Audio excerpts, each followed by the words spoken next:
Hey everyone, welcome back to my channel Tapu cooking studio. আবারও হাজির হয়েছি একটা নুডলস রেসিপির সঙ্গে। আমরা তো সাধারণত নুডলসে অনেক ধরনের রেসিপি খেয়ে থাকি। আমি আজকে আপনাদেরকে একদম ডিফারেন্ট একটা রেসিপি শেয়ার করছি। আজকের রেসিপিটার নাম হচ্ছে দুধ নুডলস। কীভাবে দুধ দিয়ে নুডলস তৈরি করতে হয় তা আপনাদের সঙ্গে শেয়ার করছি। রেসিপিটা খেতেও যতটা মজা, তৈরি করতে অনেক সহজ। চলুন তাহলে দেখে নেওয়া যাক আমার আজকের রেসিপির পুরো প্রসেসটা। আমার আজকের রেসিপির জন্য আমি এখানে স্টিক নুডলসটা নিয়ে নিয়েছি। আপনারা চাইলে ম্যাগি নুডলসও নিয়ে নিতে পারতেন, তবে স্টিক নুডলস দিয়ে তৈরি করলেই খেতে বেশি মজা লাগে। এদিকে নিয়ে নিয়েছি 1 মগের মতো দুধ। আমি এখানে টোটালি 1 মগ দুধ নিয়ে নিয়েছি। এই দুধ দিয়ে আজকের রেসিপিটাকে তৈরি করব। খুব বেশি দুধ নেওয়ার প্রয়োজন নেই, তবে আপনি চাইলে আরও ঘন করে রেসিপিটাকে তৈরি করতে পারেন। আর এদিকে নিয়ে নিয়েছি 1/4 কাপের মতো চিনি। চিনিটা আপনারা আপনাদের স্বাদ মতো অ্যাডজাস্ট করে নেবেন। আমি যেহেতু এখানে খুব বেশি দুধ নুডলস তৈরি করছি না, এই জন্য 1 কাপের মতোই চিনি এখানে ইউজ করছি। আর এখানে মশলা হিসেবে নিয়ে নিয়েছি একটা দারুচিনি, 2টা সাদা এলাচ এবং একটা তেজপাতা। এই কয়টা মশলা ইউজ করলেই চলবে। রেসিপিটা তৈরির জন্য অলরেডি চুলায় একটা প্যান দিয়ে দিয়েছি আর দিয়ে দিলাম 1 মগের মতো দুধ। দুধটাকে আমি অলরেডি প্যানে দিয়ে দিয়েছি। এখন দুধটাকে খুব ভালো মতো জাল করতে থাকতে হবে।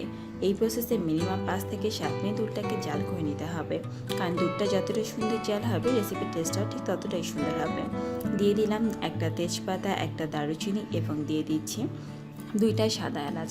দিয়ে দিলাম স্বাদ মতো চিনি। আপনারা চাইলে চিনির পরিবর্তে এখানে খেজুরের গুঁড়ো ইউজ করতে পারতেন। এখন সবগুলো উপকরণকে খুব ভালো মতো জাল করতে শুরু করেছি মিনিমাম 5 থেকে 7 মিনিট। যখন দুধটা খুব ভালো মতো জাল করা হয়ে যাবে এবং দুধটা অনেকটা ঘন ঘন হয়ে যাবে, তখন এর মধ্যে অ্যাড করতে হবে নুডলসটাকে। আমি কিন্তু নুডলসটাকে আগে থেকে সিদ্ধ করে নেব না, আমি এখানে একদম কাঁচা নুডলসটাকেই দিয়ে দেব। যেমনটা করে আমরা সেমাই তৈরি করে থাকি, ঠিক সেই প্রসেস তৈরি করলেই চলবে। একদিন আপনি এই নুডলসের রেসিপিটা বাড়িতে ট্রাই করুন, আশা করব রেসিপিটা আপনাদের ভালো লাগবে। আমি কিন্তু অলরেডি দিয়ে দিয়েছি নুডলসটাকে। এখন এই নুডলস দিয়ে মিনিমাম 2 থেকে 3 মিনিট জাল করলে রেসিপিটা কিন্তু হয়ে যাবে। এই প্রসেসে যদি আপনি গরম দুধের মধ্যে নুডলসটাকে 2 থেকে 3 মিনিট জাল করেন, তাহলে নুডলসটা সিদ্ধ হয়ে যাবে আর রেসিপিটা আমার তৈরি হয়ে যাবে। খুব বেশি কিন্তু জাল করা যাবে না, আর নুডলসটাকে খুব বেশি সিদ্ধ করা যাবে না। এভাবেই ধীরে ধীরে নুডলসটাকে সিদ্ধ করতে হবে এবং জাল দিয়ে থাকতে হবে। এমন একটা চামচ দিয়ে অনবরত দুধটাকে নাড়তে হবে, তাছাড়া দুধটা কিন্তু নিচ থেকে লেগে যেতে পারে। এভাবে ধীরে ধীরে ভালো মতো নুডলসটাকে দিয়ে জাল করে নিয়ে আমি রেসিপিটাকে নামিয়ে ফেলব। খুব ভালো মতো জাল না করলে রেসিপিটা আর নুডলসটা সিদ্ধ হবে না, এই জন্য একটু ধৈর্য নিয়ে নুডলসটাকে সিদ্ধ করে নিয়েছি। এখন আমার নুডলসটা জাল করা হয়ে গেছে, এই জন্য আমি সার্ভিং বলে নামিয়ে নিয়েছি। আশা করব আমার আজকের এই নুডলসের রেসিপিটা আপনাদের ভালো লেগেছে।